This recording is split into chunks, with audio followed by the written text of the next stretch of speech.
November மாத மழையில் நான் நனைவேன் என்றேன். எனக்கும் கூட நனைதல் மிக பிடிக்கும் என்றாய். மொட்டை மாடி நிலவில் நான் குளிப்பேன் என்றேன்.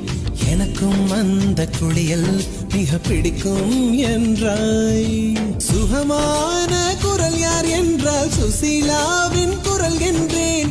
எனக்கும் அந்த குரலில் ஏதோ மயக்கம் என நீ சொன்னாய். கண்கள் மூடிய புத்தர் சிலை என் கனவில் வருவது பிடிக்கும் என்றேன். தயக்கம் என்பதே சிறிதுமின்றி அது எனக்கும் எனக்கும் தான் பிடிக்கும் என்றாய். அடி உனக்கும் உனக்கும் எல்லாம் பிடிக்க என்னை ஏன் பிடிக்காதென்றாய்.